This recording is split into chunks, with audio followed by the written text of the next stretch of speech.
First story. In my younger years, I worked the night shift at a 24-hour McDonald's off a lonely stretch of I-94. Our usual clientele were truckers, insomniacs, and the occasional drunk. One night, though, we served more than just a Big Mac combo. On that fateful night, the October chill seeped through our cheap uniforms. As the clock struck midnight, there was an unexpected ding from the driveway. Mic check buzzed the drive-through intercom. "Welcome to McDonald's. May I take your order, please?" I mustered my cheeriest customer service voice, bracing myself for yet another tired traveler. A harsh, shuddering gasp blared through the speaker. "One happy meal." The voice was barely a whisper, throaty and jagged, like gravel grinding beneath a heavy weight. An icy shiver crawled up my spine. "Sure, please pull ahead to the next window," I said, my voice scant above a whisper, betraying the trepidation brewing inside. I assembled the children's meal with shaky hands, tossing in a random Toy Story figurine without really looking. As the car approached, drawn in by the golden arches amidst the pitch-black night, I could make out a rust-bitten station wagon. Inside, I saw two pale blue orbs of light flicker. Eyes. The figure was shrouded in darkness. Their skeletal hand reached out, money clutched tightly. As my fingers brushed against the icy cold currency, a jolt surged through me that froze my blood cold. "Enjoy your meal," I stammered, quickly retracting my hand. A hoarse giggle escaped from the vehicle. The sound echoed in my ears, an ominous soundtrack against the backdrop of silence. "Sweet dreams," it croaked ruefully. The station wagon slowly melted back into the night, leaving nothing but heavy silence in its wake. That invisible shackle of fear stayed with me all night long. I kept seeing those chilling blue eyes flicker in the darkness every time I closed my own. Sometime near dawn, when the fear had just begun to ebb away, another vehicle lurched into the drive-thru, a police cruiser. With a hint of urgency, the officer asked if we had seen a certain station wagon. As I described the haggard man and his eerie Happy Meal order, the officer's face bleached of color. He informed me, in hushed tones, that the car was associated with multiple child abductions. The suspect was known to lure his victims with Toy Story figurines. To this day, the memory sends shivers down my spine. My stuff of nightmares was not just in my head, it was all too real, as tangible as the feeling of ice-cold cash against my trembling hands. Ever since that night, whenever the clock strikes midnight, I can't help but clench my fists, remembering the gravelly voice that haunts my dreams. One happy meal. Second story. Late one fog-shrouded, stormy night, I found myself manning the counter at our McDonald's on Baker Street, the ghostly moans of the gale outside keeping me company. The relentless torrent of rain lashed against the windows, an uneasy symphony resounding in the empty fast food chain. Out of nowhere, the lights flickered ominously, and the hissing whispers from the drive-through speakers filled the room.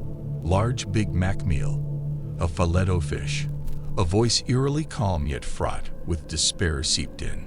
Beads of cold sweat prickled at my forehead as I registered the order. There was an unnerving quality to that voice I couldn't quite put a finger on. "Pull over to the next window, please," I croaked, forcing a smile that irrefutably failed to reach my worried eyes. A battered vintage black Cadillac ghosted into view, its headlights casting ominous shadows that danced on the wet asphalt, akin to specters of the night. With a trembling hand, I hastily assembled the order and gingerly poked my head out the service window. The driver of the Cadillac, an elderly woman shrouded in veils of faded purple, emitted an aura of profound melancholy. Her milky white eyes, clouded with cataracts, stared blindly ahead. Her wispy, pallid fingers extended a crumpled $10 note, cold to the touch. "For the girl," she whispered, her voice brittle like dried leaves underfoot. I stood there flummoxed, my heart pounding a rhythm of creeping dread against my rib cage. As the Cadillac pulled away, a strange sensation washed over me. My knees buckled, the room spun, and a chill seeped into my very core. The lights flickered once more, then died, plunging the entire establishment into the abyss. Panic surged like an electric current. The darkness seemed alive, teeming with hidden horrors. My heartbeat echoed in my ears. For the girl, for the girl. In the gloom, I fumbled frantically for my cell phone, yearning for the comfort of its artificial glow. Just as I located it, a faint, terrified sob froze me in my tracks. My heart leaped to my throat as I swung around, shaking, holding my cell phone high, its feeble light revealing an apparition of a young girl, no more than 10, soaked, shivering, hunched fearfully by the play place. Hauntingly familiar, with eyes vacant and harrowed, she clutched a battered filet-o fish box close, an eerie mirror to the order I just fulfilled. I lunged forward, phone falling from my grasp, but like the mirages in the desert, the specter of the girl vanished before my eyes. The lights flickered back to life, hum of the refrigerator kicked back in. Reality, cold, inexorable, settled back around me. Everything seemed as it should be, too pristine, too normal to have hosted such dread. But as dawn crept over the horizon, washing away the nighttime horrors, I found myself forever haunted, connected to a tormented specter and a nameless woman, bound by a midnight order of a Big Mac meal and a filet-o fish. Third story. Working the night shift at the secluded McDonald's in my small town had never been pleasant, but I had grown accustomed to the eerie silence and lifeless dark atmosphere that accompanied it. Never once had I thought that its innocuous familiarity could descend into an unwelcome threshold of terror. It was a bitter winter night, and the town was in the grasp of a violent storm. Customers were few and far between, each leaving as quickly as they arrived. Regrettably, I found myself alone, the last collie having braved the weather to make it home hours ago. The parts of the darkened world that the main restaurant lights couldn't reach were made visible by the glow of the golden arches outside. A flicker, then darkness. I jumped as the lights failed completely, swallowed by the black maw of a notable power cut. An uneasy chill slipped down my spine. It's not like horror movie at all, I tried joking to myself, but the humor fell flat, resonating mournfully in the crushing silence left by the blackout. That's when I heard it, a slow, grave series of thuds coming from the kitchen. Pulse racing, I cautiously swung open the heavy kitchen door. The feeble glow from the emergency light revealed a horrifying spectacle. A gaunt figure hunched over the food preparation counter, scraps of food strewn about the floor. A gasp escaped my lips, and the figure whipped around. Its torn clothes hung loosely from its skeletal frame, eyes sunken and devoid of human warmth. Hey, who? What the F? I stuttered in disbelief. A guttural growl emanated from the figure. Suddenly, with terrifying speed, it lunged in my direction. I sidestepped narrowly, recoiling as I pushed it back. A chorus of crashing utensils, and the stranger's pained grunt echoed as it stumbled and collided with a rack. Adrenaline rushing through my veins, I sprinted back to the main restaurant and out the front exit, stumbling in the icy rain under the dim glow of the golden arches. I fumbled for my phone, dialing 911 with shaking hands. I need help. There's someone in McDonald's. I don't know if it's a person. I sputtered, the words soaking in frantic panic. Within minutes, police lights washed over the McDonald's, their blue and red hues turning the ordinary into a tableau of nightmares. From that ghastly night, my solitude at McDonald's morphed into a chilling memory that haunted my subsequent shifts, turning the familiar into an uncanny realm of perpetual fear. I was no longer alone in the quiet darkness. The specter of the terrifying stranger was now my unwanted company. Fourth story. Locking up after another late-night McDonald's shift on Elm Street, the weary manager inside me couldn't wait to escape the greasy prison and crash into bed. It was well past midnight, the inky darkness outside uninterrupted except for the soft, luminescent glow from under our golden arches. Suddenly, over the buzz of fluorescent lights, I heard a soft scratch from the dining area. Hushed, haunting. I flipped the switch of the kitchen light. plunging it into darkness. I tiptoed towards the faint sound, my heart pounding like a drum against my chest. There in the dimly lit dining area, fallen over, was a chair. Just the wind, I thought, trying to shrug off an uneasy feeling. As I righted the chair and turned to leave, the restaurant phone rang, cutting through the eerie silence. Answering it cautiously, all I heard was static and an obscured whisper. "Is it McDonald's?" A husky voice finally asked. "Yes, this is McDonald's. How can I help you?" I responded, my hand shaking. The man's voice, more pronounced now, echoed through the phone. You should leave." Blood pounded in my ears at this anonymous warning. "Who is this?" I demanded, fear knotting in my gut. Without an answer, the call ended with a nerve-shattering screech. My mind raced, panic seeped in. What was that warning? Who was he? The sensing of something ominous aroused abhorrent dread. I decided to leave, hustled towards the safety of my car. But as I staggered towards the exit, the lights flickered off completely, leaving me in terrifying darkness. I groped around trying to find the door, my breath hitched, my fear palpable. Suddenly, a flickering light from the kitchen brought my attention to a shadowy figure standing near the grill. His visage hidden, but he seemed eerily familiar. As lightning flashed outside, it illuminated his face. My heart skipped a beat. It was the same man from the phone call image which flashed briefly when he called. The warning man. With a menacing smile, he casually lifted a butcher's knife, bleeding sharp under the tarnished lights. I tried to scream, my voice trapped.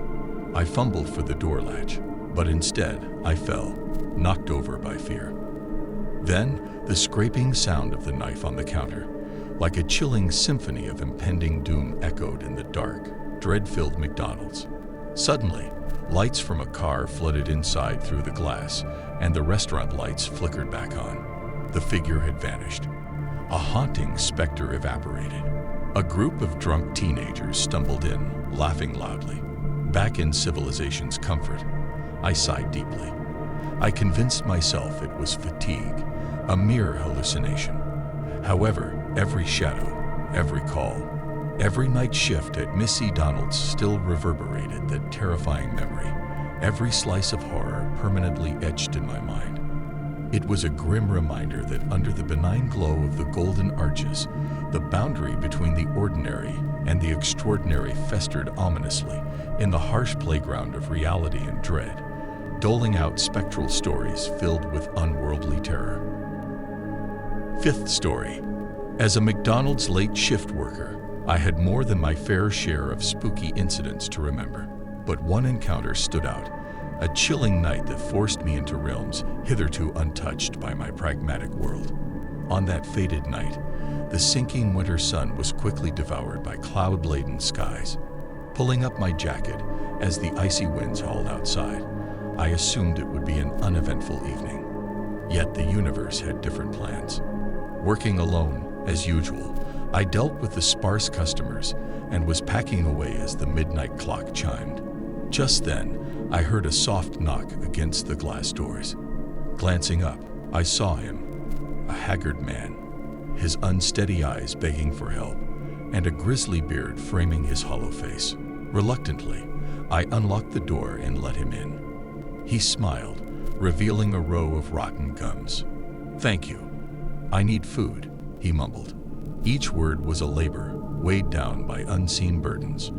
I nodded and prepared a meal, trying to ignore the prickling unease. Was he harmless, or had I let danger in? I served him, yet he did not eat. Instead, he stared blankly ahead, mustering words. I must warn you, they blamed the golden arches, the vengeful ones."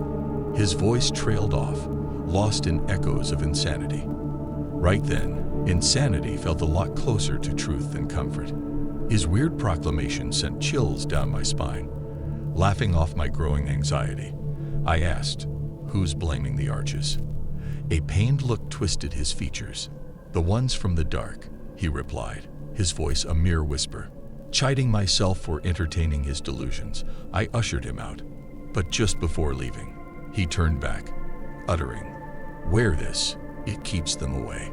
He held out an old, tarnished amulet. Despite initial reluctance, I took it, hoping this would end the night's unfolding creepiness. Relieved to see him go, I returned to my closing duties when the first flicker happened. The lights blinked like a pulsating heart, and with every blink, the ice-cold terror dripped further into my veins.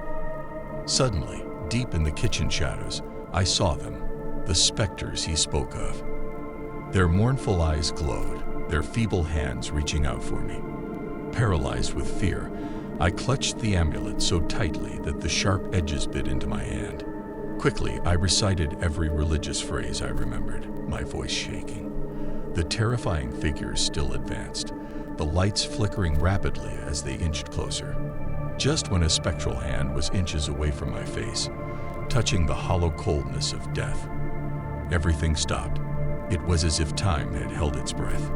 A sharp ring of the restaurant phone shattered the quiet, making me scream. If you could see them, wear the amulet. For heaven's sake, wear it. It was the old man, his voice urgent, panicked. Fumbled by fear, I clumsily put on the old amulet midway through his sentence. As fast as the apparitions appeared, they dissolved away, leaving behind a heavy silence. My knees buckled from relief and fear, and I crumbled, gasping. That chilling night, the boundary between reality and otherworldliness was blurred under the golden arches. Never again did I work the night shift. The amulet became a constant companion, a humble protector from a forgettable tryst etched permanently into my soul. For even on the brightest days, in the back of my eyes, those spectral figures forever lurked, waiting. Sixth story. As a McDonald's late shift manager, my mind was filled with everything but the paranormal. Till one night, a gloomy, storm-stricken night that I will forever remember. The weather alone was unusual for our small town, and I had practically no customers that night. Riveted by the hypnotic trickles of rain against the shop's windows, I allowed time to slip till midnight when I heard a sudden rap at the door. The figure outside was barely discernible. A tall, lean man, in what seemed like a disheveled suit. Drenched to the bone and shivering, he wore an expression of desperate urgency. My heart twinged with empathy at his pitiful state, and I unlocked the door against my better judgment. He stumbled in, mumbling his thanks and a request for a hot coffee. His wet shoes squeaked against the tile as he shuffled to a corner booth. I returned with his drink when I noticed his face, gaunt and worry-lined, eyes darting around as if expecting something terrible any moment. "Rough night?" I asked, attempting some lightened conversation. Instead of an expected weather complaint, he looked me straight in the eye, a sheer terror reflecting in his gaze, and whispered, "They don't like the golden arches." Confused by his statement, I was about to ask him to elaborate when an icy gust threw the restaurant door wide open. The lights flickered anxiously as I rushed to close it, my heart pounding erratically. Returning to the man, I found him all but trembling, his coffee untouched. "You need to leave," he hissed, urgency radiating off him in tangible waves. "Who am?"